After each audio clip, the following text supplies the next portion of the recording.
Sí. Amado Señor, en esta noche te damos gracias, Señor, por el privilegio que nos das una vez más de estar aquí reunidos, Señor. Te pedimos, Señor, que seas tú hablando a nuestras vidas y que sigas, Señor, trayendo claridad, Señor, de lo que es realmente esta salvación, Señor, y vivir por la gracia, Señor. Continúa bendiciendo a tus hijos, Señor, que podamos permanecer en unidad, en la unidad de amor. En el nombre de Jesús. Amén.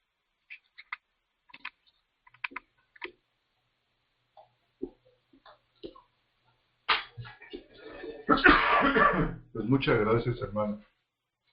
Y un saludo muy cordial y muy cariñoso a todos mis hermanos y hermanas, a quienes he extrañado muchísimo.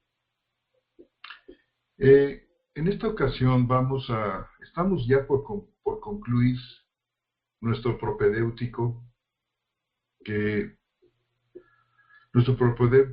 a la carta de los Gálatas, que yo creo que va a ser una enorme bendición para todos nosotros. Como ustedes saben,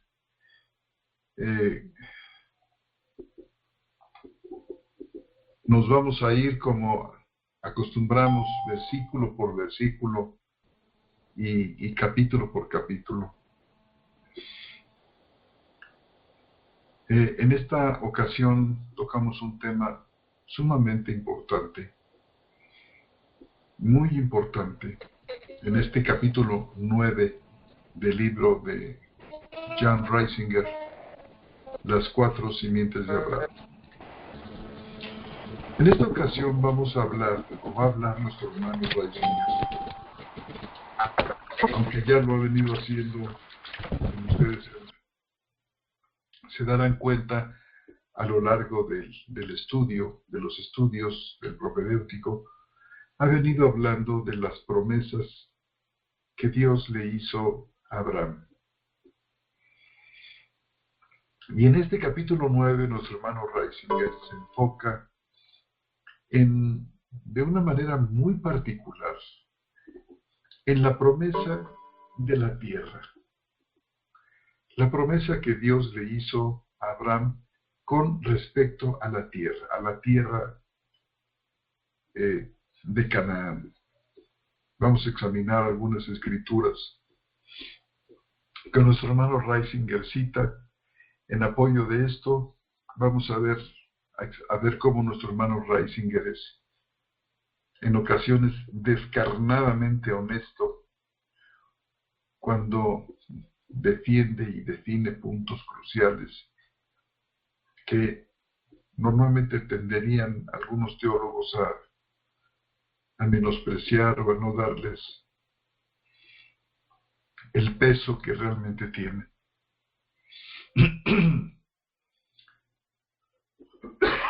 La primera promesa que cita nuestro hermano, y tiene razón, que ubica la promesa que Dios le hizo a Abraham, la tenemos nosotros en el capítulo 12 del Génesis, en los versículos 1 al 3. Capítulo 12, versículos 1 al 3. Estamos citando de la Biblia textual tercera edición. Ahí dice: ahora bien, Yahvé había dicho a Abraham: vete de tu tierra, de tu parentela y de la casa de tu padre a la tierra que te mostraré. Y haré de ti una nación grande, y te bendeciré, y engrandeceré tu nombre, y serás bendición. Bendeciré a los que te bendigan, y maldeciré al que te maldiga, y en ti serán benditas todas las familias de la tierra. Este pasaje contiene cosas específicas que son de gran importancia para el estudio de esta noche. Estas promesas se refieren como ustedes notan en este versículo, a una nación grande, habla de la tierra, y en tercer lugar habla de la bendición a todas las familias de la tierra. Anteriormente ya habíamos establecido que la última de estas tres es decir, la que dice, en ti serán benditas todas las naciones de la tierra, se refiere a la promesa del Evangelio de Cristo mismo. Y esta promesa en particular no puede referirse al Israel físico, salvo cuando este Israel físico es el medio, es el vehículo a través del cual el Mesías viene al mundo. De modo que nos enfocaremos esta noche en la promesa específica de la tierra.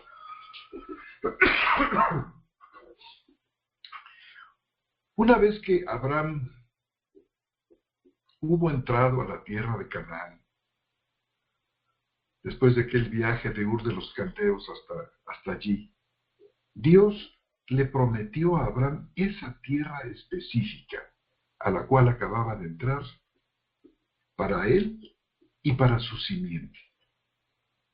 Noten ustedes cómo dice el capítulo 12 de Génesis, ahí donde estábamos, en los versículos 6 y 7. Y atravesó Abraham aquella tierra hasta el lugar de Siquem, hasta el encinar de Moré, y el cananeo estaba entonces en aquella tierra. Y apareció Yahvé a Abraham y dijo, a tu descendencia daré esta tierra. Entonces edificó allí un altar a Yahvé que se le había aparecido.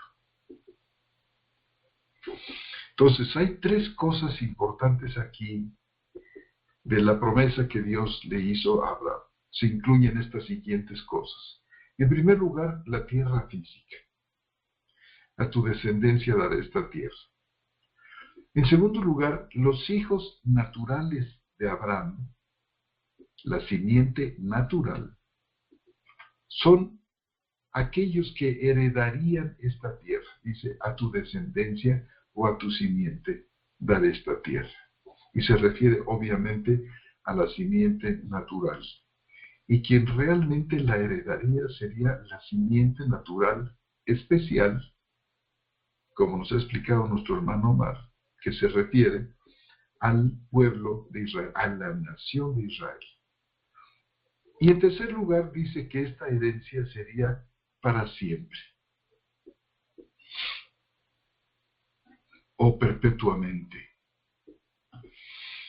Y aquí el profesor Reisinger nos adelanta un punto que considero central en su estudio de este capítulo 9.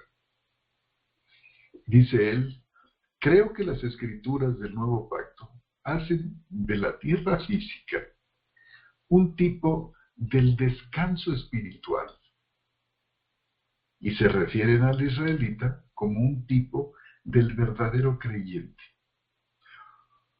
O sea, antes de llegar a sus conclusiones, como que nos ayuda el profesor Reisinger explicándonos cómo entiende él, cómo interpreta él el papel que juega la tierra física, interpreta la tierra física. Nos dice, la tierra física es un tipo del descanso espiritual del israelita. Y el israelita, un tipo del verdadero creyente. Y la siguiente descripción de una tierra física real es el mensaje uniforme de las escrituras del Antiguo Pacto. También nos dice nuestro hermano Reisinger. Y nos cita ahora, nos ayuda con Génesis capítulo 13, versículos 14 al 17, en el que leemos, después que Lot se separara de su lado, Yahvé dijo a Abraham,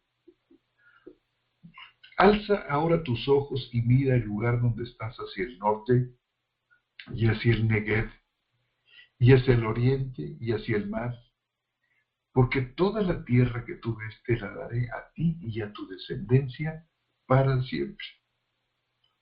Haré a tu descendencia como el polvo de la tierra, si se puede contar el polvo de la tierra, tu descendencia podrá ser contada. Levántate, recorre esta tierra a lo largo y a lo ancho, pues a ti te la daré. Y un poco más adelante, en el capítulo 15, versículo 7, de hecho, del 5 al 7, el Señor reafirma tanto la promesa de la simiente, de una simiente innumerable, así como la de la tierra, y declara con claridad que era para este propósito que Abraham fue llamado a salir de Ur de los Caldeos. Noten ustedes cómo dice el versículo 7. Entonces le dijo, vamos a leer desde el 5 mejor.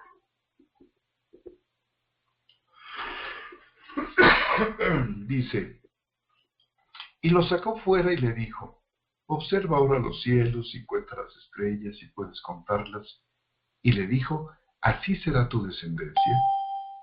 Y creyó a Yahvé y le fue contado por justicia. Entonces le dijo, yo soy Yahvé que te saqué de Ur de los Caldeos para darte en posesión esta tierra.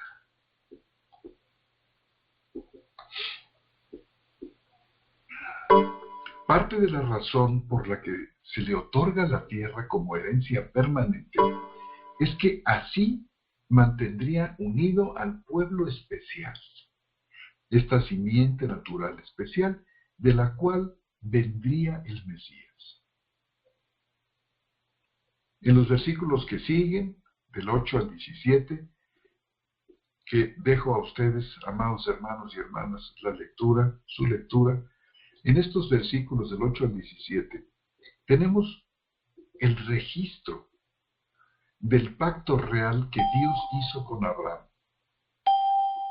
Y de estos versículos, el 18 en particular, pone de manifiesto que la esencia de este pacto es la tierra física. Fíjense cómo dice este versículo 18. En aquel día hizo Yahvé pacto con Abraham diciendo, a tu descendencia daré esta tierra, desde el río de Egipto, es decir, el Nilo, hasta el río Grande, el río Éufrates. Y los dispensacionalistas insisten en que esta es una promesa incondicional, que nunca se ha cumplido literalmente, y que por lo tanto sigue vigente con relación a la nación física de Israel. Noten ustedes los límites específicos de la tierra. Por un lado dice, desde el río, desde Nilo hasta el río Grande, el Éufrates, y dicen los dispensacionalistas, Israel nunca estuvo en dominio de toda esta sección que va desde el Éufrates hasta el Nilo, de manera que queda pendiente todavía que se cumpla esta promesa, porque hasta el día de hoy no ha tenido cumplimiento. Vamos a ver un poquito adelante de esto, que no tienen razón nuestros hermanos dispensacionalistas, por las razones que en su momento voy a mencionar, y ya les traeré yo recordándoles esta sección. Los versículos 7 y 8, adelante en el versículo 17, caminando hacia adelante en el libro de Génesis. En los versículos 7 y 8, notamos cosas muy importantes que se dicen ahí por varias razones. Y debemos notar con mucho cuidado qué es lo que se le prometió a Abraham ahí. Dice, yo establezco mi pacto entre yo y tu descendencia después de ti en sus generaciones, como alianza eterna. Esto también se puede traducir como pacto perpetuo, para ser el Dios tuyo y el de tu descendencia después de ti. Y te daré a ti y a tu descendencia después de ti la tierra de tus peregrinaciones, toda la tierra de Canaán, por posesión perpetua, y seré su Dios. Y estas palabras son verdaderamente muy claras, son muy aleccionadoras. Creo que tengo por allí un eco. Estas palabras, dice nuestro hermano Reisinger, son el corazón de la reafirmación del pacto y de las promesas que le fueron dadas a Abraham. Y la segunda cosa que tenemos que tener en cuenta aquí en estos versículos, vamos a leerlos, el 7 y el 8, bueno, que ya acabamos de leer en este momento, el 7 y el 8 de Génesis 17, es la adición de la palabra perpetuo. Cuando dice toda la tierra de Canaán por posesión perpetua. Además aquí el Señor promete ser, dice, el Dios tuyo y el de tu descendencia después de ti. Dice el versículo 7, yo establezco mi pacto entre yo y tu descendencia después de ti y sus generaciones como alianza eterna para ser el Dios tuyo y el de tu descendencia después de ti. En el versículo que sigue, Dios le promete a Abraham y a su descendencia toda la tierra de Canaán por posesión perpetua. Y luego repite la promesa de ser su Dios. Y cuando vemos estas cosas, hermanas, queridas y hermanos, y las reunimos, nos damos cuenta de que es imposible desde una perspectiva exegética separar, por una parte, la promesa de la tierra, por la otra, el pacto perpetuo, y por la otra, la promesa de ser tu Dios, en estos dos versículos de la Escritura. Las tres son una sola cosa. Las simientes del versículo 7 y del versículo 8, obviamente, deben ser las mismas personas. Y Dios promete darles la tierra de Canaán como posesión perpetua a estas mismas personas, a quien Dios promete que será el Dios de ellos y que ellos serán su pueblo. Y esto es un punto que tiende a romperse o a olvidarse o a escoger solamente una parte y espiritualizarla y otra dejarla como está. Y aunque en este momento no me puedo detener a decir quién hace qué cosa, con el tiempo ustedes lo van a ver. Por lo pronto podemos decir que no podemos escoger a nuestro antojo lo que se adapte a nuestra teología o a nuestra fantasía teológica, ni podemos espiritualizar una parte de este versículo y naturalizar el otro sin evidencia clara de la escritura del nuevo pacto que demuestre que es así como los apóstoles lo entendieron. Y aquí tenemos un principio hermenéutico de fundamental importancia. Hermanos y hermanas, cuando nos acercamos a las Escrituras, a la Biblia, ¿cómo debe leerse, cómo debemos entender el Antiguo Testamento? Y creo yo que la manera correcta de verlo, porque es la manera en que nuestro Señor Jesús y la manera en que sus apóstoles inspirados lo hicieron, es ver el Antiguo Testamento desde la muy ventajosa posición de su cumplimiento. Y el cumplimiento lo tenemos nosotros en la interpretación que hacen del Antiguo Testamento los apóstoles de nuestro Señor y nuestro Señor mismo.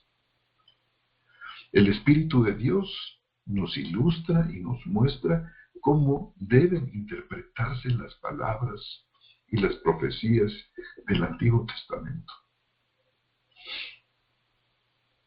Y no al revés. La mayoría, por ejemplo, de muchos sistemas teológicos, en particular el dispensacionalismo y la teología del pacto, es ponerse los anteojos del Antiguo Testamento y con ellos leer las Escrituras del Nuevo Testamento. Y todo lo que van a conseguir hacer es una especie como de acomodar violentando las escrituras del Nuevo Testamento para que se acomode a la visión del Antiguo Testamento. Nos vamos a causar un enorme daño y vamos a acabar por no entender. Ya que en la era del Nuevo Testamento tenemos nosotros la era del cumplimiento, ya que Cristo nuestro Señor ha venido y con Él todo el cumplimiento del Antiguo Testamento es, desde entonces a la fecha, un hecho. Pues me parece a mí, y estoy seguro que a ustedes también, de lo más normal y de lo más sano, que nosotros tomemos las escrituras del Nuevo Pacto, que nos explican cómo las cosas se han venido a cumplir en Cristo, para que podamos entender todas aquellas escrituras del Antiguo Pacto que solamente lo vieron hacia adelante, que solamente lo vieron de lejos y lo saludaron, que solamente eran sombras y figuras de lo que vendría más adelante.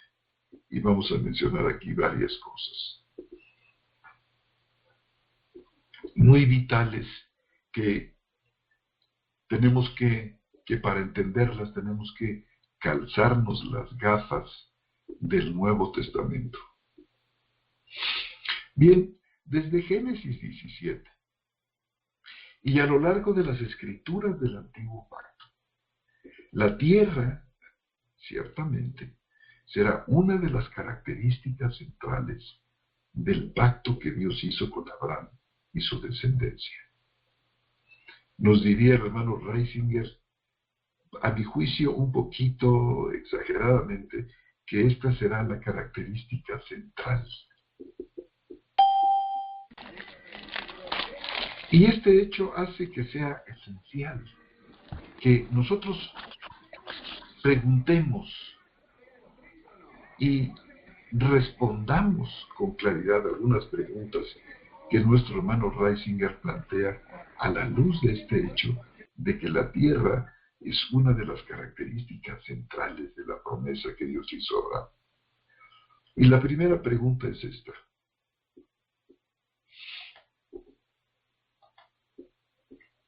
¿Debemos entender de manera física la promesa de la tierra?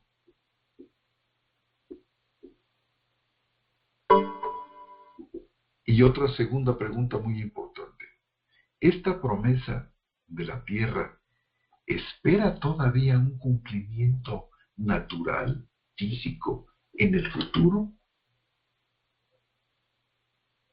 Y una tercera pregunta. ¿O debe espiritualizarse la tierra de la promesa y luego entenderse como ya cumplida en Cristo y en el Evangelio? Estas tres preguntas son muy importantes. Como podremos darnos cuenta con varios ejemplos que nuestro hermano Reisinger apunta con toda precisión en su libro, tanto el dispensacionalismo como la teología del pacto no ven que la promesa de la tierra deba espiritualizarse y no ven que la promesa de la tierra al espiritualizarse está ya cumplida en Cristo y en el Evangelio. Nuestro hermano Reisinger va a abogar por este punto y dirá, es fundamental que nosotros veamos que la tierra de la promesa tiene su cumplimiento en Cristo y en el Evangelio y que no hay más tierra física de Palestina por delante que los judíos, que Dios vaya a entregar a los judíos, sino que la promesa de la tierra, que era sombra y figura de la tierra celestial, la Jerusalén física de entonces, que tiene como cumplimiento la Jerusalén celestial en Cristo, es 1000 veces superior a la tierra física. Y una pregunta más. Entendemos que Hebreos capítulo 4, 11, vamos a leerlo. Hebreos 4, 11. Dice, Procuremos, pues, entrar en aquel reposo, para que ninguno caiga en el mismo ejemplo de desobediencia. Procuremos, pues, entrar en aquel reposo. Y pregunta a nuestro hermano Reisinger, ¿entendemos que este versículo significa que la tierra de la promesa ya está cumplida en el reposo? En el reposo que menciona aquí. Procuremos entrar en aquel reposo. Entendemos que Hebreos 4:11 significa que la tierra de la promesa ya está cumplida en el reposo de Cristo en certeza, pero que aún no se ha cumplido en la totalidad de la experiencia. Estas preguntas, estas cuatro, son de inmensa importancia y sus implicaciones son de largo alcance y vitales en sus respuestas correctas para entender el mensaje de la Sagrada Escritura, para tener perfectamente integrada ante nuestros ojos la verdad de Dios y entendamos el propósito del Antiguo y del Nuevo Testamento, entendamos lo que es aspectos de continuidad y de descontinuidad en el uso y en la función del Antiguo Testamento y el Nuevo. Entonces, yo confío que podemos irlas viendo, de hecho, y estudiando, de manera que nosotros podamos tener esta visión muy clara ante nuestros ojos y contemos con la bendición de entender realmente la Escritura. Si nosotros entendemos cómo se relacionan Antiguo y Nuevo Testamento, hermanos y hermanas queridos, podamos decir que tenemos un enorme porcentaje de la Biblia entendida. Ahora bien, nosotros hemos visto ya en estos versículos estas promesas que Dios le dio a Abraham con respecto a la tierra. Y decíamos que hay un concepto que está tejido en estas promesas, que es muy importante. Es el asunto de la perpetuidad de la promesa.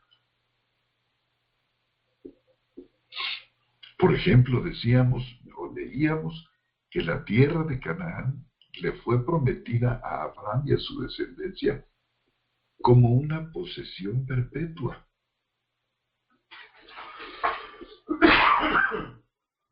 Pero la Escritura también nos habla de otras muchas bendiciones muy importantes dadas a esta simiente de Abraham con respecto al sacerdocio, con respecto a la circuncisión, a la Pascua y a otras muchas cosas importantes, las cuales se mencionan como perpetuas.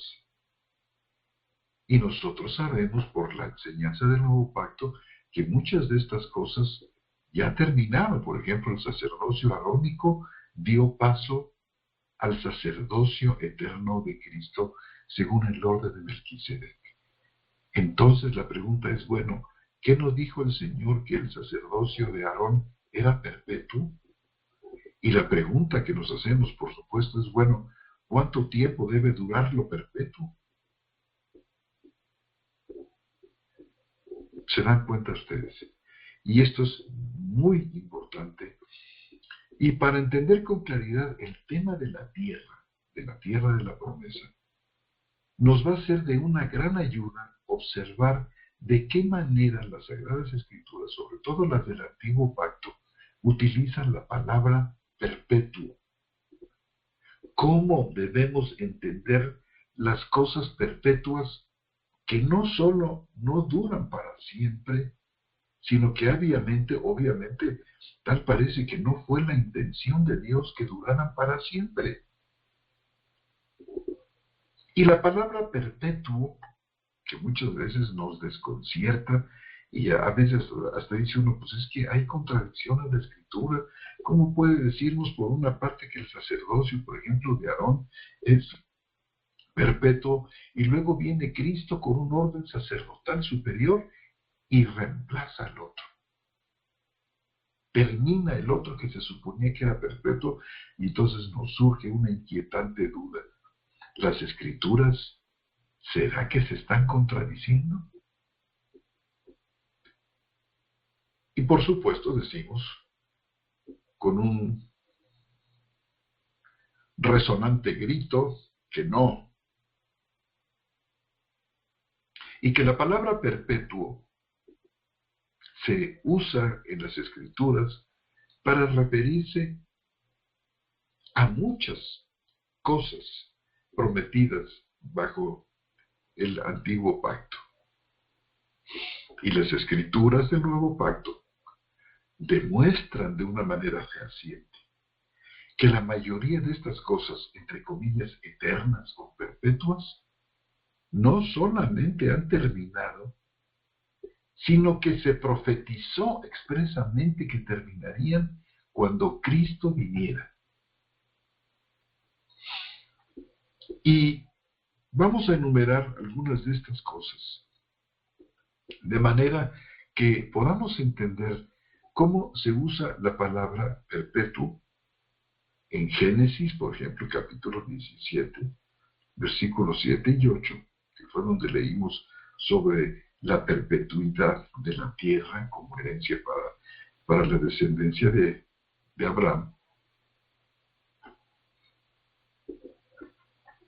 Vamos a examinar algunas de estas cosas. Miren ustedes. En primer lugar, el sacerdocio de Aarón. Se supone que debió ser un sacerdocio perpetuo. Vean ustedes cómo dice, por ejemplo, el libro del Éxodo, capítulo 40, 15. Dice, los ungirás, se refiere a la unción de los sacerdotes. Los ungirás como ungiste a su padre, Aarón, y serán mis sacerdotes porque su unción les servirá por sacerdocio perpetuo para sus generaciones.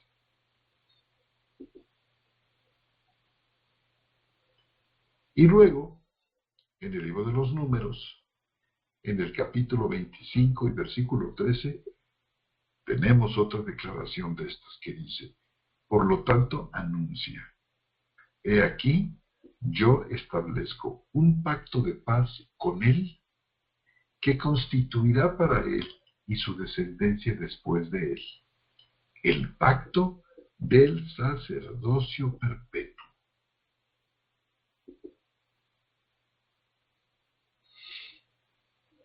Aquí, la palabra perpetuo se utiliza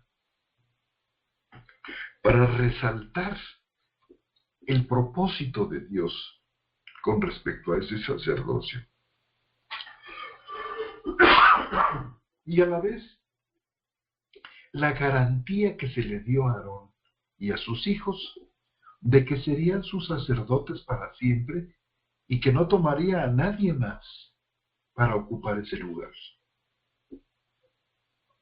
Y sabemos que el sacerdocio de Aarón definitivamente terminó con la muerte de Cristo y con la formación del cuerpo de Cristo, su iglesia, en Pentecostés.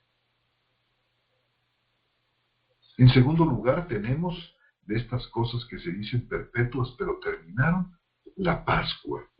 La Pascua debía ser una fiesta perpetua. Como dice el libro del Éxodo, capítulo 12, versículo 14. Ese os será día memorable, y lo celebraréis como una fiesta solemne a Yahvé por vuestras generaciones, por estatuto perpetuo lo celebraréis.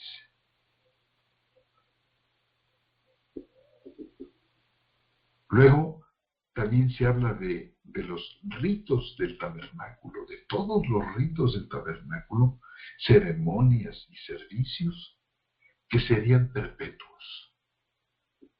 Eso lo tenemos en el libro del Éxodo, en el capítulo 27, que dejo para su lectura. En cuarto lugar tenemos el sábado, como una señal que sería para siempre. Dice el libro del Éxodo capítulo 31 versículos 16 y 17. Los hijos de Israel guardarán pues el Shabbat, celebrando el Shabbat en sus generaciones por pacto perpetuo. Es una señal entre yo y los hijos de Israel para siempre. Luego tenemos la señal de la circuncisión, que debió ser perpetua. Fue dada como de la misma manera que la señal de la tierra de la promesa, como una posesión perpetua. Fíjense cómo dice Génesis capítulo 17:8. Te daré a ti y a tu descendencia después de ti la tierra de tus peregrinaciones, toda la tierra de Canaán por posesión perpetua, y seré tu Dios. Y dice Génesis 17:13, ciertamente será circuncidado el nacido en tu casa, y mi pacto estará en vuestro cuerpo por pacto eterno. Estoy mencionando nada más unas cuantas. Sabemos con certeza que ninguna de estas 5 cosas que acabo de mencionar en realidad duró para siempre. Y también sabemos que Dios nunca quiso que duraran para siempre. Es obvio entonces que eso de perpetuo no puede significar sin término o sin fin en ninguno de estos pasajes de las Escrituras del Antiguo Pacto. Si algunos teólogos insisten en que sí, que son perpetuas, entonces tenemos que o bien Dios no utilizó la palabra adecuada, o bien no entendemos cómo quería que la palabra se entendiera. Y dice nuestro hermano Reisinger, yo estoy consciente de que esto es difícil que se ajuste a la hermenéutica dispensacionalista, pero dice él, sigue siendo un hecho bien claro, un hecho bíblico, de que lo perpetuo no siempre es perpetuo. Y es que el sacerdocio perpetuo de Aarón fue abolido en Cristo. La fiesta perpetua de la Pascua fue eliminada cuando el verdadero Cordero Pascual fue ofrecido. Los servicios perpetuos del tabernáculo fueron solamente tipos del verdadero ministerio eterno de Cristo. El sábado perpetuo del 7º día, que fue dado a Israel como el signo del pacto mosaico, fue una representación muy hermosa de nuestro descanso eterno en Cristo, quien es nuestro verdadero día de reposo. Esto lo podemos leer nosotros en los primeros 11 versículos del capítulo 4 a los Hebreos. Y yo confío que ustedes, después de terminado este estudio, van a poder volverlo a oír gracias al servicio que nuestros hermanos están presentando de poner en sus manos estas enseñanzas. Y sería magnífico para que ustedes completaran bien este estudio, que checaran estos pasajes de sus Escrituras. Hebreos capítulo 4, versículos 1 y 11, que habla de que Cristo es verdaderamente nuestro reposo.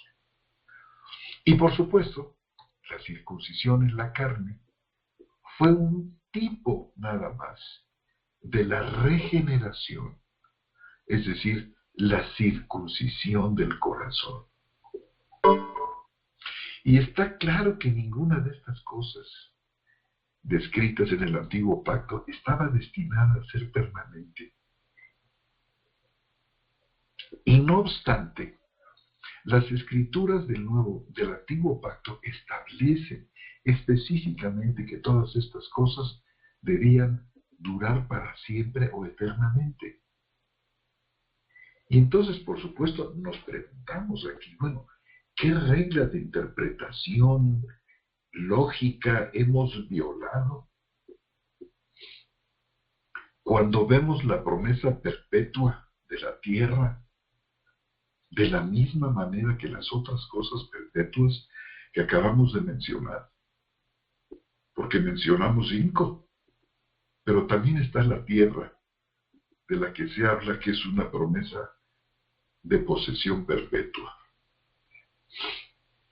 Entonces, la tierra también se incluye entre ellas y no tenemos por qué no incluirlas.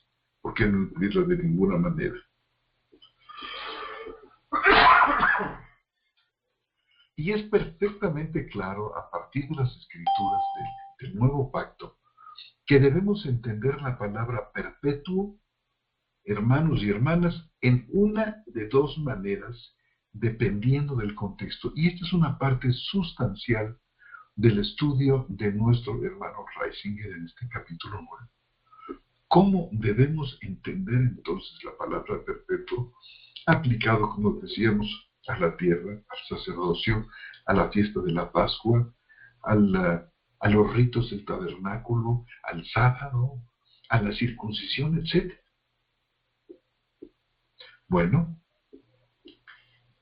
podemos entender esta palabra perpetuo en 2 maneras dependiendo del contexto. En primer lugar, esta palabra perpetuo puede significar que algo se da como un tipo físico y temporal de otra cosa que es espiritual y eterna. Voy a repetir este punto.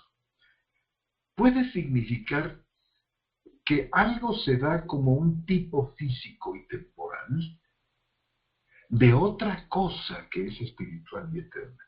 Aquí uso la palabra, en nuestro hermano Reisinger, tipo. A veces la palabra tipo puede ser una palabra elusiva y si no entendemos lo que quiere decir tipo, es probable que se nos vaya de entre los dedos lo que se quiere decir aquí. ¿Qué se quiere decir por tipo? ¿Qué significa tipo? Cuando decimos, por ejemplo, que Josué es un tipo de Cristo, o que el Cordero Pascual es un tipo de Cristo como la ofrenda perfecta, o cómo podemos decir que el sacerdocio arónico fue tipo del sacerdocio de Cristo, o que la tierra prometida es un tipo del descanso perfecto que tenemos en... ¿Qué queremos decir con tipo? Bueno, la palabra griega ciertamente está ahí. A partir de la palabra griega, tipo denota un modelo,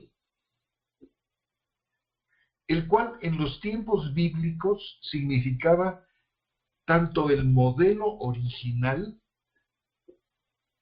y la copia que resultaba de él. Entonces, tipo denota un modelo, denota el modelo original. Cuando nos referimos al modelo original, también le podemos llamar prototipo. Cuando el tipo, entre comillas, denota el modelo original, lo llamamos prototipo. Y la copia que resulta de él se le llama antitipo. Y en el nuevo pacto, pues a esta copia que resultaba del modelo original se le llama antitipo. Y desde el punto de vista bíblico, la tipología, que es una palabra que seguramente ustedes ya por ahí se habrán encontrado, tipología, desde el punto de vista bíblico, la tipología bíblica es un método de interpretación bíblica que ve personas o cosas o eventos en el antiguo pacto como anticipaciones, como prefiguraciones o modelos, tipos de personas, cosas o eventos en el nuevo pacto, de manera particular como ocurren dentro de la estructura de la historia. Otra manera de decirlo es que la tipología es un modo de dar a conocer la historia bíblica de la salvación, de manera que algunas de sus primeras fases se vean como anticipos, o vamos a llamarlas fases.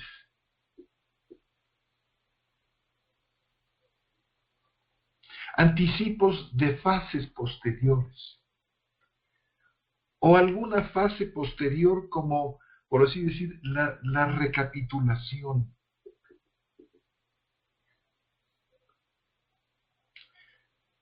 De algo ya ocurrido. Entonces, para no hacernos muchas bolas, podemos decir que cuando hablamos de tipo, estamos hablando del modelo original. Así pues, podemos nosotros entender que la palabra perpetuo puede significar que algo se nos da como un tipo físico y temporal de otra cosa que es espiritual y eterna. Un tipo físico y temporal, una sombra pasajera, un anticipo de lo que será una realidad espiritual y eterna. Es decir, la cosa prometida se convierte verdaderamente en perpetua. Es decir, encuentra su cumplimiento en su antitipo. Israel es una nación ante Dios para siempre, porque se cumple en la iglesia, que es el verdadero Israel de Dios.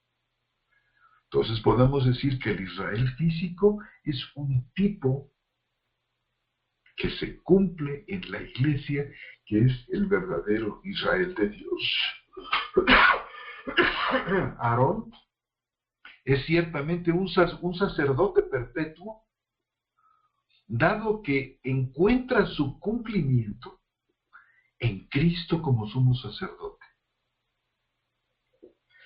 El sábado es una señal para siempre, ya que encuentra su cumplimiento en la salvación eterna o en el reposo en Cristo Jesús. El pueblo de Dios va a morar verdaderamente seguro en la verdadera tierra santa para siempre, ya que está descansando eternamente en Cristo. Entonces, mis amados hermanos, podemos ver que nosotros podemos entender la palabra perpetuo en esta primera manera. Es decir, como un tipo físico y temporal de una cosa que se cumple espiritualmente y eterna adelante. La cosa prometida se convierte en perpetua cuando encuentra su cumplimiento. Ahora bien, hay otra manera y una segunda manera de entender esta palabra perpetuo, la cual también es muy interesante y creo yo que las dos son complementarias, como vamos a ver. En segundo lugar, la palabra perpetuo también puede significar que algo va a durar tanto como dure el pacto en virtud del cual algo fue instituido. Un cambio en los pactos cambia todo lo que había en ese pacto. El sacerdocio, el sábado, la circuncisión, la tierra, etc. Fueron perpetuos en tanto que el pacto que les da su sostenimiento, el pacto que hace que estas cosas lleguen a ser, dure. Pero una vez que el pacto termina, todas estas cosas que tuvieron su lugar de ser gracias al pacto, cuando terminan también ellas. Y esto es exactamente lo que nos va a decir la carta a los Hebreos en el capítulo 7, versículos 11 y 12. Vamos a pasar a leerlos.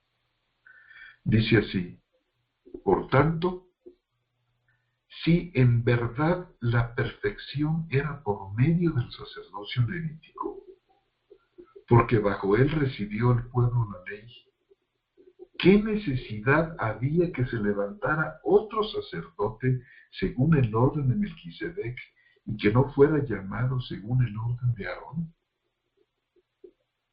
Porque dice, cambiado el sacerdocio, necesariamente ocurre también un cambio de ley. ¿Qué nos está diciendo aquí? Que cuando un pacto es cambiado por otro, las cosas que se habían instituido en ese primer pacto terminan todas para dar lugar a las cosas que se instituyen en el segundo pacto. Fueron perpetuas estas cosas en tanto que duró activo, que estuvo operativo el pacto que les dio lugar. Y yo creo que, hermanos, en esta maravilla de la revelación bíblica, yo tengo idea que es de las dos maneras. Es decir, que hay un cumplimiento en forma de tipo y antitipo, como en el hecho del cambio de los pactos, que se cumple la idea de lo perpetuo. El resultado final, en lo que respecta a nuestra discusión, viene a ser el mismo. No importa el punto de vista que tomemos. Ya sea que la palabra perpetuo signifique ambas o ninguna de estas dos maneras que acabo de exponer, una cosa queda perfectamente cierta. Perpetuo no puede significar sin fin, no puede significar que no tiene término en muchas escrituras del Antiguo Pacto. Por ejemplo, se habla de que la misericordia del Señor es perpetua. Bueno, en ese sentido, en este contexto, por supuesto que Él perpetuamente es así, y las maravillas y las perfecciones de su carácter, como se refleja en su trato para con los hombres, son eternas. Dios no cambia, en Él no hay sombra de variación. Y esta disposición de Dios hacia nosotros es inalterable. Dios, por ejemplo, ha decidido mantenernos cerca de Él, cerca de su comunión, cerca de sus inmensas bendiciones por el puro afecto de su voluntad, por el puro deseo de su corazón.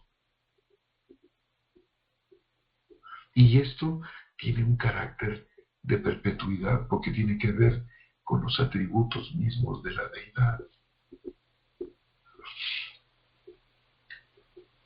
Las escrituras del Nuevo Pacto afirman de una manera específica que la mayoría de las cosas perpetuas que se dieron bajo el Viejo Pacto terminaron definitivamente cuando Cristo vino.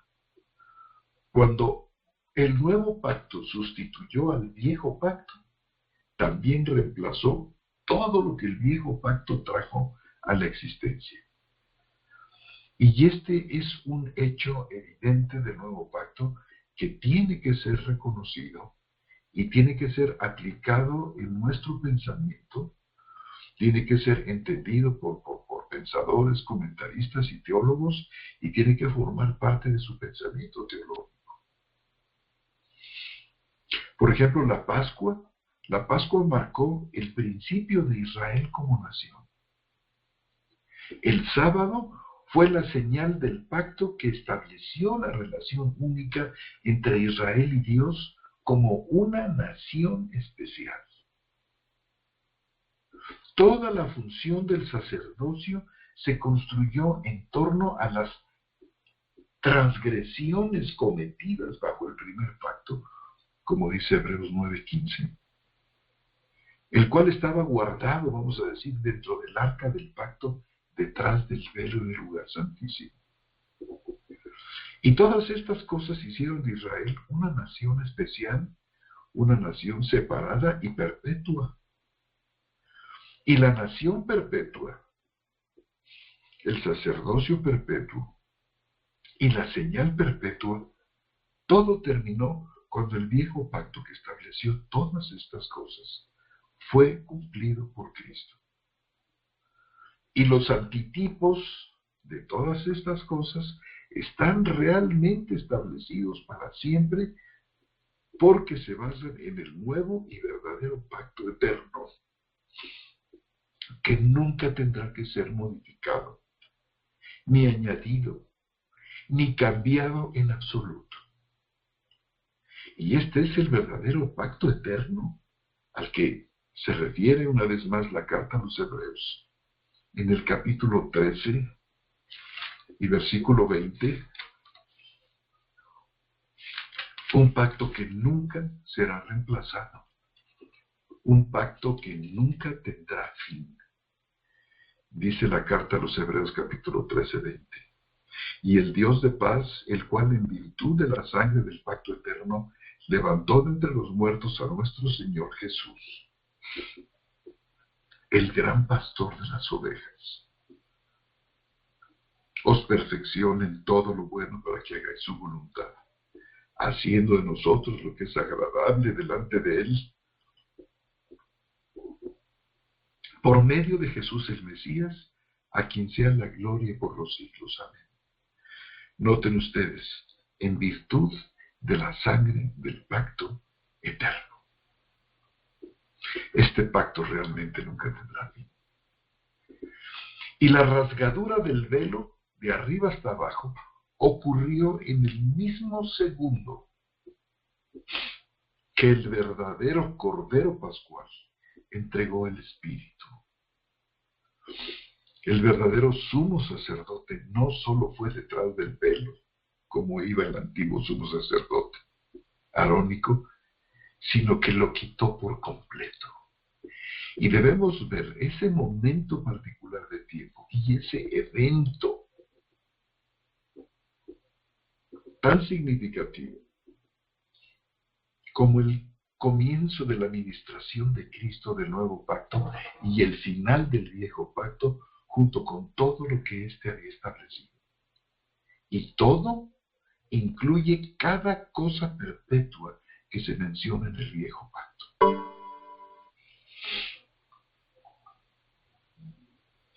A continuación, a lo largo de un buen número de párrafos, nuestro hermano Reisinger es muy consistente cuando afirma que parte muy importante de la promesa a Abraham fue la tierra. Y voy a dedicar, yo les exhorto, amados hermanos, les animo a que lo lean con mucho cuidado, porque es muy sólida la posición de nuestro hermano ahí. Dice, por ejemplo, que no prueba nada situar. Dice que la promesa de la tierra está verdaderamente viviendo. Y que, por ejemplo, el libro de Josué, en el capítulo 21, 43, donde dice que Dios había entregado a los judíos toda la tierra que les había prometido, y que con esto había cumplido con la promesa que le había dado a Abraham. Un texto muy importante. Josué capítulo 21, versículo 43 dice, hacia el final del libro de Josué, dice, de esta manera dio Yahvé a Israel toda la tierra que había jurado dar a sus padres, y ellos tomaron posesión de ella y habitaron en ella.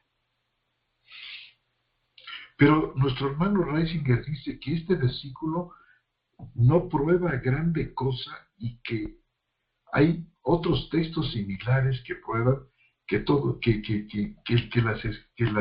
repartimiento de la tierra se había cumplido. No nos confundamos con lo que nuestro hermano Reisinger va a decir, porque afirma que mucho tiempo después de que Josué había entregado la tierra, y especificó que se había cumplido así la promesa de la tierra que Dios le dio a Abraham. Dice que el cumplimiento del pacto de Abraham, dice nuestro hermano Reisinger, todavía se entendía como futuro, Y el corazón de la promesa aún estaba en términos de la misma tierra que le fue dada por heredad perpetua a la nación de Israel. Y entonces cita Primera de Crónicas, cita el Salmo 105, para decir que todavía quedaba en la expectativa del judío un cumplimiento, una compleción de esta promesa que todavía, dice él, quedaba pendiente. Pero nosotros tenemos que ser muy cuidadosos cuando escuchamos a nuestro hermano Reisinger que está diciendo esto, y no nos quedemos nosotros con la impresión de que lo que nos estaría diciendo Reisinger es de que todavía quedaba para el futuro, no sé, en el milenio, supongo yo, todavía el cumplimiento de la tierra física. No es lo que está diciendo nuestro hermano Reisinger, definitivamente. Es un hecho que los israelitas, desde los días de Josué, estuvieron en la tierra, estuvieron en posesión de la tierra, y Josué es un texto sumamente importante que dice que cuando conquistaron la tierra prometida y Josué la repartió a las tribus, dice, de esta manera se había cumplido, de esta manera Yahvé dio a Israel toda la tierra que había jurado dar a sus padres, y ellos tomaron posesión de ella. Es decir, no estaban ellos diciendo, ay Señor, danos la tierra, pues si ya la tenían, ya Josué ya se las había dado. Era un hecho que los israelitas ya tenían sus 2 pies plantados sobre la tierra. Y ya no había nada más que cumplir desde un punto de vista natural y físico. Y alguien puede decir, bueno, pero es que la promesa de la tierra incluía, dice ahí en Génesis capítulo 15, 18, que era desde el río Nilo hasta el Éufrates. Y eso no se ha cumplido. Y tenemos que decir, no, hermanos, ya se cumplió. Miren ustedes el primer libro de los Reyes. En el capítulo 4, versículos 21 al 24. ¿Qué dice? Desde el 20 podemos leer. Primera de Reyes 4:20. Judá e Israel eran tan numerosos como la arena que está junto al mar en multitud. Fíjese cómo aquí resuenan las palabras de la promesa dada a Abraham. Comían y bebían y se regocijaban. Además estaba la bendición de Yahvé con ellos. Y luego dice, y Salomón gobernaba sobre todos los reinos, desde el río, y aquí hay una nota al pie correcta que dice el río Nilo, hasta la tierra de los filisteos, perdóname, el río es el río Éufrates, hasta la tierra de los filisteos y el límite con Egipto, y traían tributo y sirvieron a Salomón todos los días de su vida. Fíjense hasta dónde se había extendido el dominio de Salomón. Justamente hasta esos límites que Génesis 15, 18 estaba estableciendo. Y en el segundo libro de las Crónicas, en el capítulo 9, 26, tenemos nosotros una reafirmación en un pasaje paralelo, como es el que tenemos aquí, a Primera de Reyes 4, con una pequeña variedad de palabras. Dice Primera de Crónicas 9:26. Hablando de Salomón, lo podemos ver en el versículo 25. Salomón poseía caballerizas para 4,000 caballos y carros y 12,000 jinetes que instaló en las ciudades que tenía para sus carros y en Jerusalén cerca del rey. dice, dominaba sobre todos los reyes, desde el río Éufrates hasta la tierra de los filisteos y hasta la frontera de Egipto. ¿Saben ustedes? El río Nilo era la frontera con Egipto. ¿Se dan cuenta ustedes? O sea, había un cumplimiento físico de dominio. Salomón había extendido sus dominios hasta esta parte. En este sentido, Génesis 15:18 tenía un cumplimiento. Así como en el libro de Josué vemos nosotros que Dios, por mano de Josué, había dado toda la tierra que había prometido. Muy bien, entonces es un hecho que los israelitas, desde los días de Josué, estuvieron en la tierra y recibieron toda aquella tierra que Yahvé les había prometido. No había nada más que cumplir desde el punto de vista natural y físico. Y decíamos, como acabamos de ver en los días de Salomón, el poder y la extensión del gobierno de Israel ciertamente llegaron desde el río Nilo hasta el Éufrates. Ahora, ¿cómo debemos entender todo esto que nos está diciendo aquí nuestro hermano Reisinger? Hermanos, de una manera muy hermosa, que es la siguiente. Lo que los escritores del Viejo Pacto quieren recalcar en este Salmo 105, que cita nuestro hermano, y los otros pasajes, es que hay algo más que la mera tierra física de Palestina. Y lo que están haciendo estos escritores sagrados del Antiguo Pacto es levantar el corazón de los israelitas. Y que vean que su tierra de Palestina es simplemente, hermanos, una sombra de una bendición más plena y completa que aguarda adelante.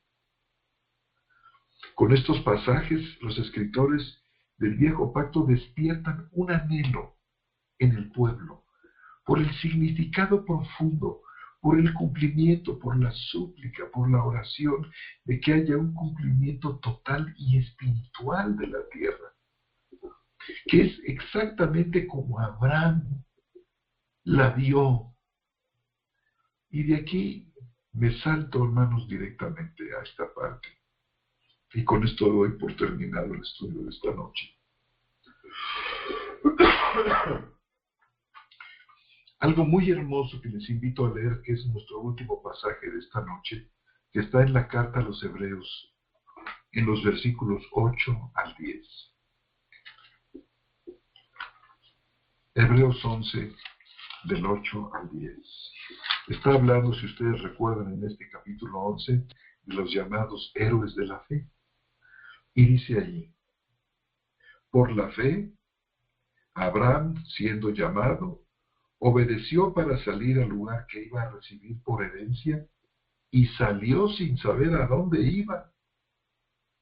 Por la fe habitó en la tierra prometida como en tierra ajena, viviendo en tiendas con Isaac y Jacob, coherederos de la misma promesa. Dice el versículo 10, porque esperaba la ciudad que tiene fundamentos, cuyo arquitecto y constructor es Dios.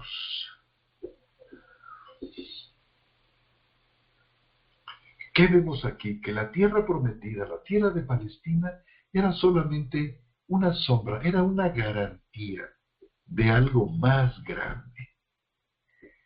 Y Abraham obviamente se dio cuenta de que mientras sus pies estaban en realidad posados sobre la tierra prometida, esa tierra no era la promesa real ni completa, sino era solamente una prenda de algo más grande.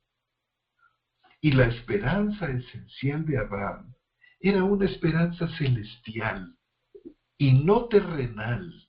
Miren, era una esperanza celestial. Dice el versículo 16, pero anhelaban una mejor. Esta es la celestial, por la cual Dios no se avergüenza de llamarse Dios de ellos, pues les preparó una ciudad. La esperanza esencial de Abraham era celestial y no terrenal, como dice el versículo 13. Conforme a la fe murieron todos estos, no habiendo recibido las promesas, sino mirándolas de lejos, las creyeron y las saludaron, confesando así que eran extranjeros y peregrinos en la tierra. Cuando Abraham puso sus pies en la tierra prometida, no dijo, por fin llegué a mi patria, por fin llegué al lugar fundamental de la promesa de Dios. No, dice que él se sintió como extranjero. Él se sintió, dice el versículo 13, como peregrino. ¿Y saben ustedes por qué? Porque ellos, no solamente Abraham, sino el resto de los hombres de Dios, dice, anhelaban una tierra mejor, la celestial. ¿Y saben ustedes cuál era? Era la ciudad que Dios les había prosperado, que Dios les había preparado. Una ciudad cuyo arquitecto y constructor es Dios. Abraham buscaba una ciudad celestial incluso mientras habitaba en la tierra física de la promesa. Y es evidente para cualquiera que no esté prisionero de un prejuicio teológico total, que la esperanza de Abraham no estaba en la ciudad terrenal de Palestina, sino estaba en la ciudad celestial misma. Y estos versículos que acabamos de leer, 13, 16 y 8 y 11, establecen esto fuera de toda duda. Sin embargo, debemos nosotros insistir en que solo sabemos lo que Abraham entendió por lo que el Espíritu Santo nos ha revelado en las Escrituras del nuevo pacto. Fíjese el carácter autoritativo que tienen estas Escrituras, porque nosotros podríamos leer la vida de Abraham en Génesis, como dice nuestro hermano Reisinger, por 1.000.000 de años, y nunca podríamos haber encontrado lo que se revela en estos poquitos versículos de la carta a los hebreos. Es desde este ángulo que debemos nosotros entender el resto de la Escritura. Entonces, ¿qué es lo que tenemos aquí? Que se pierde, que el sentido de la tierra, de la promesa dada a Abraham sobre la tierra como posesión perpetua, sufre, vamos a decir, un cambio en la historia de la salvación. Y pasa de ser la Palestina terrenal a ser el cielo mismo, el juego de galaxias, el universo maravilloso que Dios ha preparado y que ha puesto ahí delante de nosotros. Y pone un pequeño ejemplito con el que voy a cerrar el estudio. Dice, supongamos, dice Reisinger, que un padre le prometió a su hijo un coche si se graduaba de la escuela secundaria con un promedio general de 9. Y dice, el chamo se imaginaba un pequeño carrito compacto. Y el hombre aquel, el chavo, el joven, se esforzó realmente y se graduó con un promedio de 9. Y el día de su graduación, su padre le entregó un juego de llaves y le dice, tus ruedas están en el garage, ándale a verlas. Y el muchacho sale corriendo al garage tratando de imaginar qué auto compacto lo está esperando y de qué color. Imagínate su sorpresa cuando se encontró con un auto deportivo nuevo de $30,000 con todas las opciones imaginables. Digan ustedes, ¿creen ustedes que ese chamaco, ese chico, ese chamo, ese chavo, ese che, creen ustedes que se encontró decepcionado y volvió con sus padres y le entregaron las llaves y le dice, caramba, papá, es que yo estaba esperando un Volkswagen o un Nissancito? ¿Verdad que no? Regresó encantado porque había recibido muchísimo más de lo que de lo que había él imaginado. Un coche maravilloso. Bueno, pues nosotros hemos recibido una herencia así. Viene, se vuelve perpetua la tierra cuando la tierra se convierte en el universo, mucho más allá que Palestina, con todas las bendiciones espirituales de Cristo. Bueno, hermanos y hermanas, pues aquí voy a dejar el estudio, ya largo de por sí. Y esperando adelante sus comentarios, sus preguntas, sus objeciones, y espero que hayan podido ver con la ayuda del Señor y comprendido este tema de esta noche. Muchas gracias. Tienen ustedes la palabra.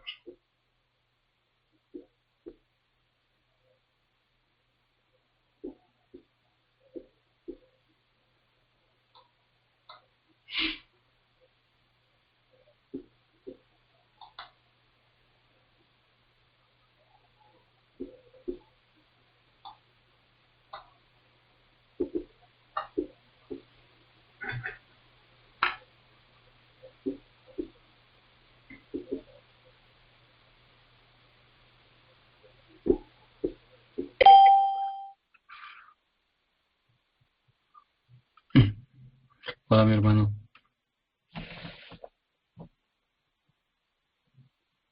Solo. Pues nada más para comentarte que me parece de la mayor importancia poder entender estos puntos. Me he quedado sorprendido también con los versículos que ha citado, principalmente 1 Reyes 4, 20 al 21, 1 Crónicas 9, 26, porque son realmente versículos que nos permiten ver cómo es que las promesas de la tierra hechas a Abraham pues se cumplieron con Israel en la tierra prometida que poseyó Israel. Sin embargo, fueron promesas meramente tipológicas, promesas cumplidas como parte de un cumplimiento tipológico, donde la realidad, donde el cumplimiento perfecto está en Cristo, quien es realmente nuestro reposo, ¿no? El apóstol en Hebreos 4 nos hace ver que realmente nuestro reposo está en Cristo, y anhelamos entrar en ese reposo. Dice que no falte la fe en nadie, de tal manera que por incredulidad parezca no haberlo alcanzado. Entonces, y también menciona dentro de esa referencia que si Josué les hubiera dado ese descanso al pueblo de Israel, pues no habría entonces la necesidad de mencionar otro reposo, que justamente está citando un salmo de David en el que dice que justamente está mencionando o citando el autor de Hebreos en el que dice que no sea que por la incredulidad parezca alguien no haber alcanzado ese reposo. Entonces, la conclusión del escritor de Hebreos es, pues indudablemente el verdadero reposo no puede ser el reposo de que dio Josué, porque David está escribiendo este salmo estando dentro de la tierra prometida, poseyendo la tierra prometida. Entonces no podría ser el cumplimiento, no podía estar viviendo el cumplimiento total de la tierra prometida a Israel. Tenía que haber otro reposo, y ese reposo es Cristo. Estamos en el reposo, en Cristo. Creo que nuevamente, como lo mencionaste, hermano, todo parte de cómo entendemos o qué principios de hermenéutica, qué principios de interpretación estamos usando a la hora de venir a las Escrituras. Si dejamos que el Nuevo Testamento nos enseñe qué es lo que los profetas y los escritores del Antiguo Testamento nos quisieron decir. Entonces vamos a poder comprender o ver el escenario completo. El gran problema es que muchos dispensacionalistas y teólogos del pacto, cuando llegan al Nuevo Testamento, ya tienen una teología hecha, un sistema estructurado, el Nuevo Testamento solamente lo usan para justificar ese sistema, pero no dejan que su sistema surja de la interpretación de los autores inspirados.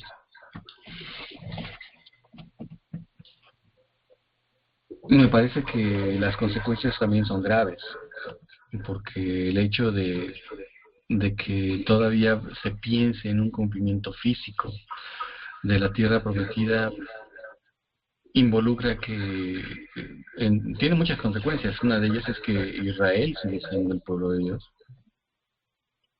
Entonces, ¿la iglesia qué es?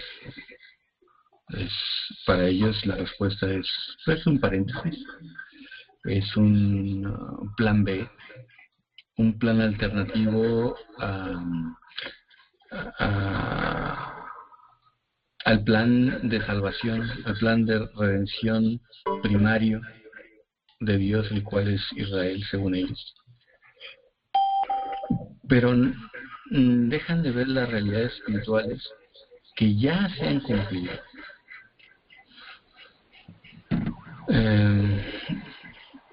No sé, ya has dicho tanto, hermano, que ya es difícil agregar a lo que tú has comentado muy correctamente.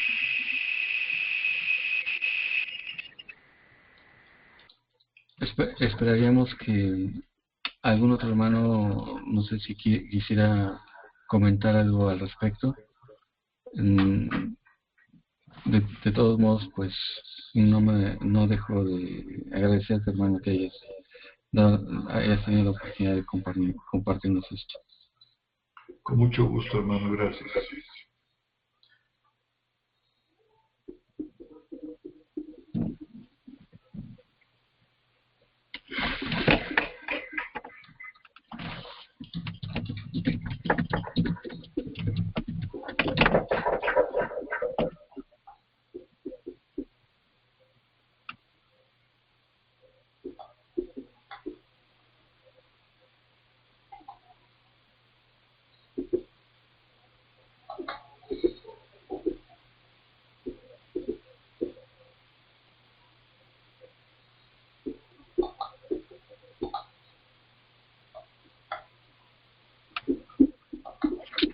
El hermano Reinaldo escribe, dice: por sostener este error, muchos cristianos apoyan las guerras que está realizando Israel, el Israel político el día de hoy.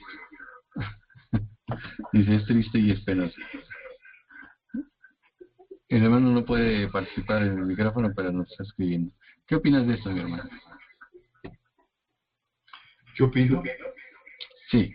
Bueno, mira, que como cualquier otro error de los imperios, naciones, del tiempo moderno, que tienen un ejército y tienen dinero, bueno, pues, y tienen pretensiones y seguramente razones, muchas de ellas históricas, sociológicas, antropológicas, para hacerse de algún espacio de tierra y formar una nación allí o ampliar su nación. Bueno, pues es un fenómeno normal de los últimos siglos.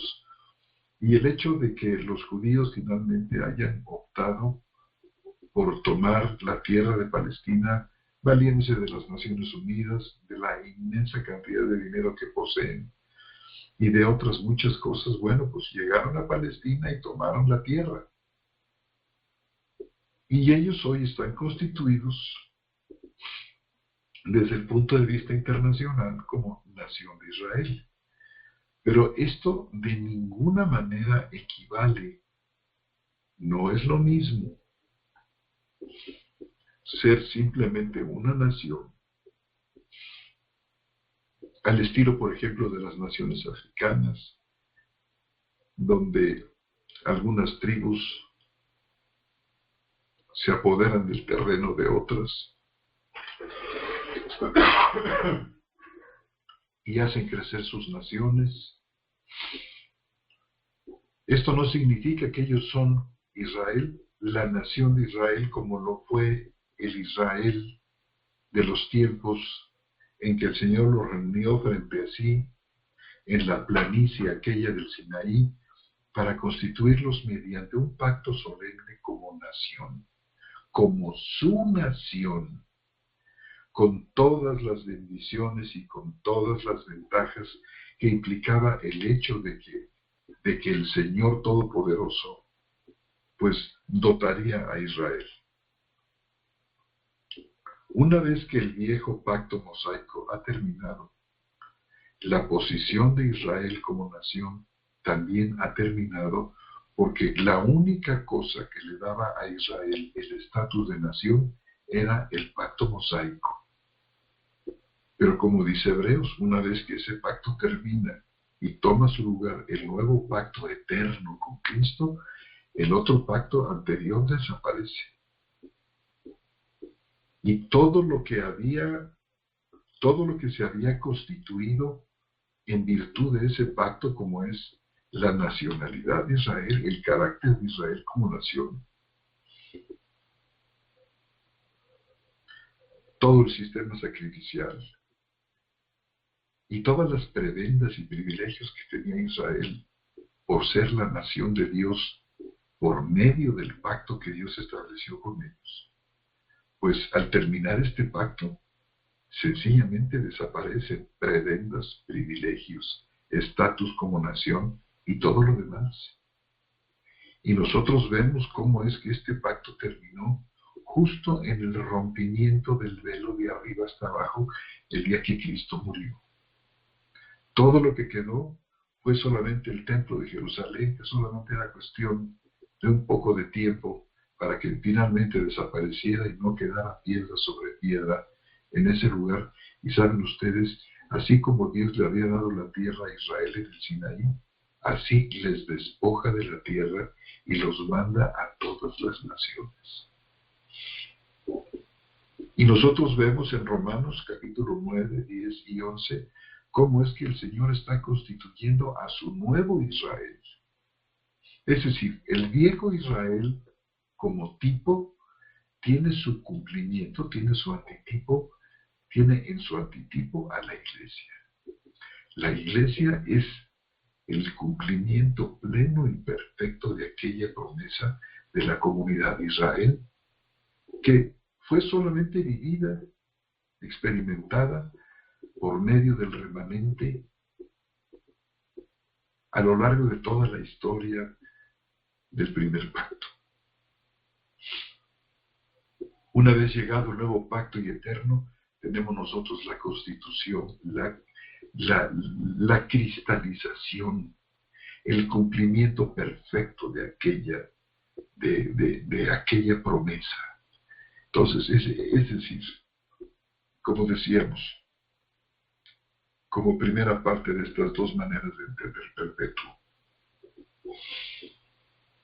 que el Señor, vamos, no es tanto en un sentido que desaparece, por ejemplo, el pacto arónico, sino que tiene un cumplimiento en el sacerdocio de Cristo.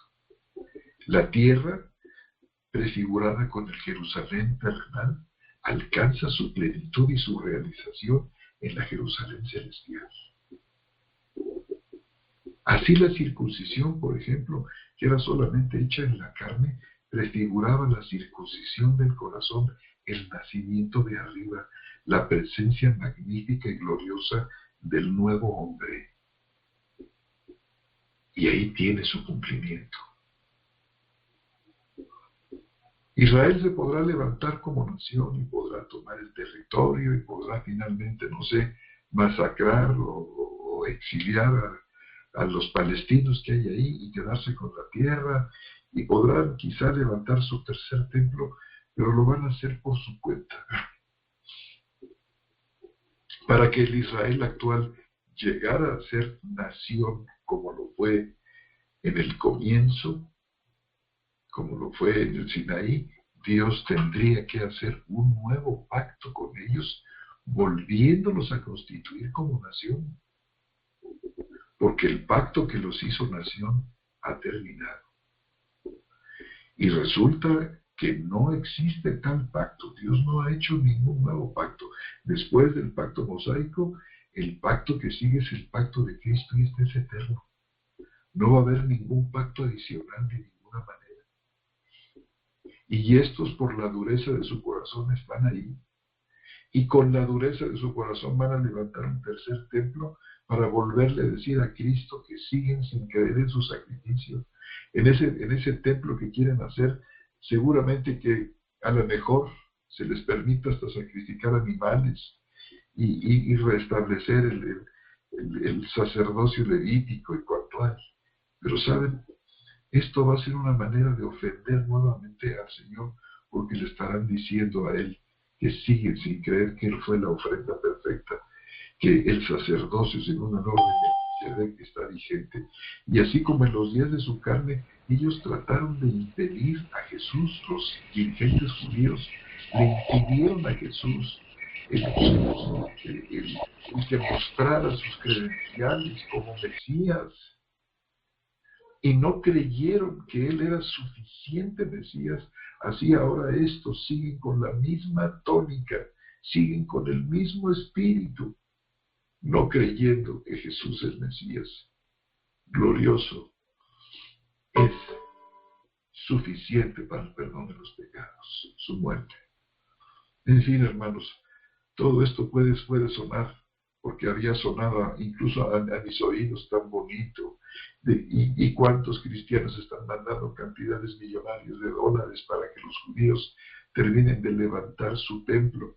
Hermanos, es que no se dan cuenta de su ceguera, es que no se dan cuenta que ellos están justamente construyendo, ayudando a construir un mausoleo de iniquidad y de pecado y de extrañamiento de Dios. ¿Es que será posible que los creyentes lleguen a ser tan torpes, tan ciegos, tan necios que no se den cuenta de esto?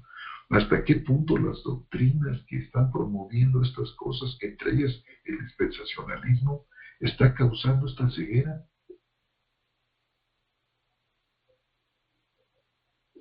Se levantará Israel, pero sin el reconocimiento de Dios. Según las Naciones Unidas tendrán ellos todos los documentos que los acrediten como nación, pero no así ante los ojos del Señor, quien, como dice en un pasaje de los evangelios, que les ha sido arrebatado el reino a ellos y dado a otros que van a dar el fruto que el Señor esperaba de ellos y que no dieron.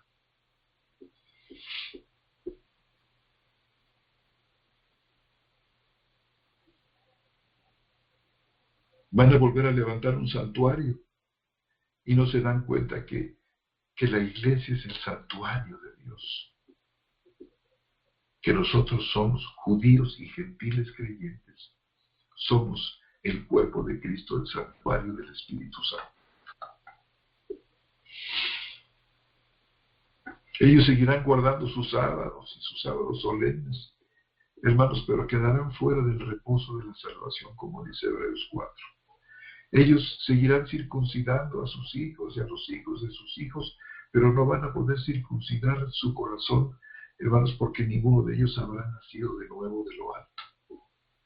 Ellos podrán volver a edificar Jerusalén y podrán hacer la posesión suya definitivamente, echando para siempre a los palestinos, pero ellos no van a habitar en la nueva Jerusalén.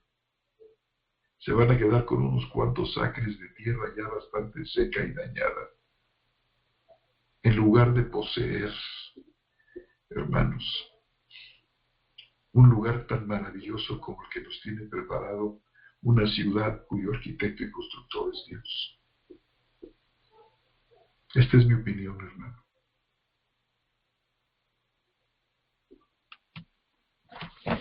Muchas gracias, hermano. Pues mis hermanos, no sé si alguien más quisiera expresar alguna opinión o alguna pregunta.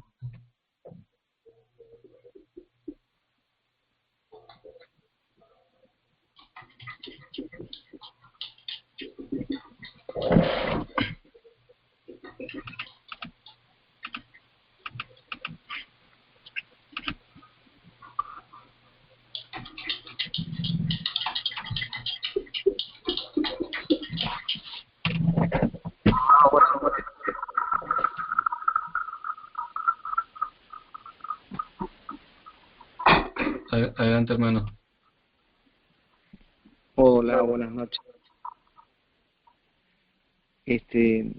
La verdad que de lo que ha expuesto el hermano José Antonio, me llama la atención el pasaje de Hebreos, cuando el escritor dice que Abraham habitaba en la tierra prometida como en tierra ajena.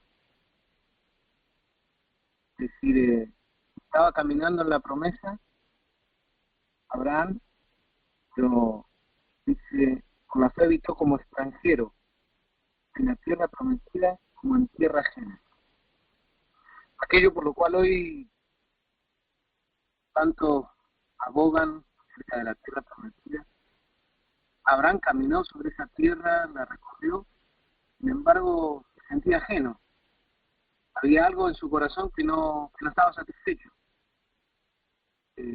Había algo que él sabía que no era eso todo lo que Dios le había prometido.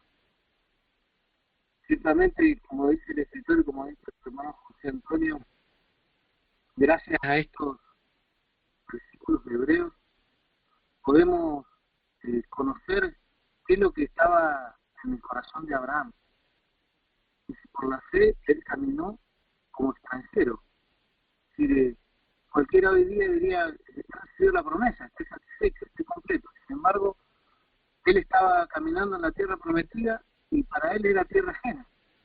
No estaba satisfecho, porque justamente dice que anhelaba algo mejor, ¿no es cierto? Es decir, probablemente estos pasajes traen una claridad superlativa al hecho de que indudablemente había algo más que aquella tierra física, había algo más que aquellos límites terrenales, los celestiales. Y ciertamente en esta noche, una vez más, doy gracias a Dios porque esta explicación acerca de cómo el Nuevo Testamento puede alumbrar e interpretar al viejo pacto nos dan herramientas certeras y firmes para poder entender y explicar que la Iglesia es verdaderamente Israel de Dios.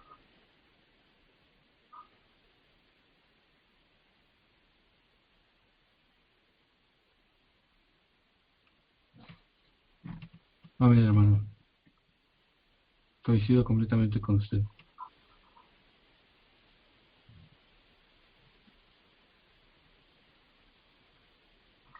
Es decir, el tema muy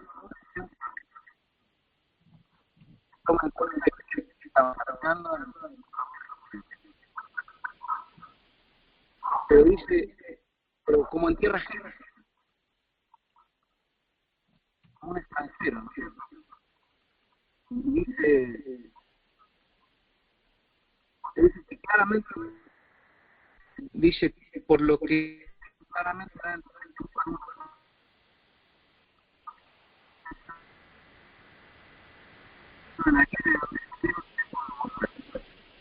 Hermano, lo escuchamos demasiado lejos.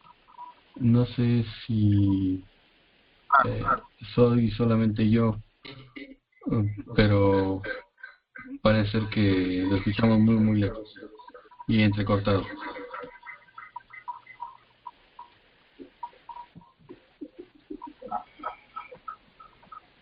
Amén, amén.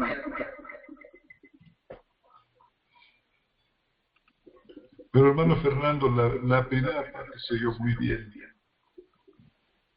Y yo agradezco mucho esas palabras, hermano. Gracias, hermano. Buenas noches. Placer, hermano, que esté con nosotros.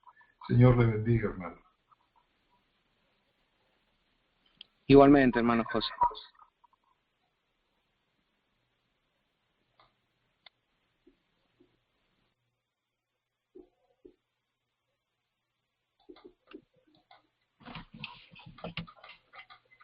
Bien, hermanos, pues no sé si haya alguna otra pregunta o participación.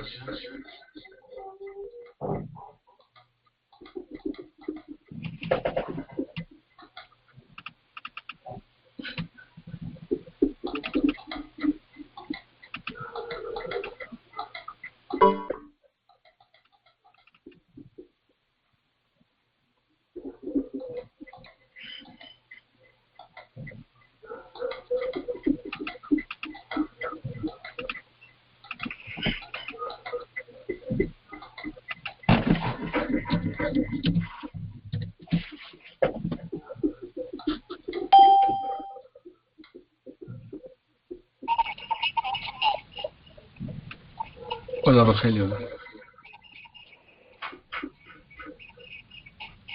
¿Le escuchamos, hermano?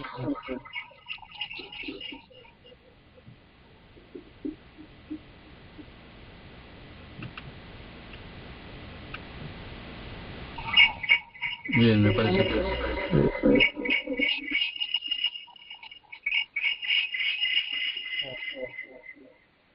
De revelación, que nos ore, hermanos, los propósitos divinos.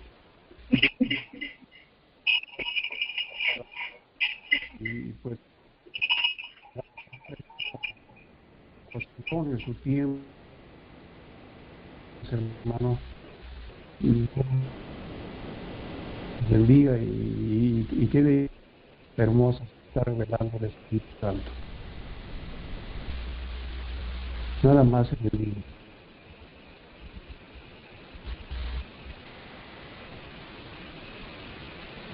Perfecto, mi hermano.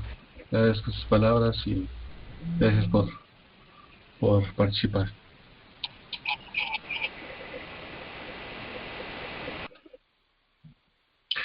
Bien, hermanos, pues me gustaría que si pudieran acompañarme con una pequeña oración para concluir eh, la sesión del día de hoy. Oremos, hermanos. Amado Padre, te agradecemos la gran bendición de escudriñar tu escritura, de tratar de encontrar la explicación precisa que surge y que fluye de la escritura misma. Te pedimos, Señor, la guía de tu Santo Espíritu para poder entender, para poder digerir el alimento sólido, Señor, hacerlo nuestro y poder ver, Señor, las maravillas de tu escritura, como se han concretado en la obra, muerte, resurrección y glorificación de tu Hijo Jesucristo, Señor nuestro. Y te pido, Señor, que nos ayudes a seguir adelante con nuestras obligaciones, con nuestros grupos de iglesia en casa, con la comunión entre hermanos, que nos esforcemos, Señor, a mantener el vínculo de la paz, una misma unidad, un mismo sentir, Señor. Te pedimos, Señor, porque puedas restablecer completamente la salud de nuestro hermano José Antonio. Y te agradezco, Señor, por cada uno de mis hermanos que se han podido conectar en esta noche, y también por aquellos que hayan de escuchar este estudio a través de una grabación. Bendícenos y acompáñanos, porque te lo pedimos, Señor, en el poderoso nombre de Jesucristo, nuestro Señor. Amén, Padre.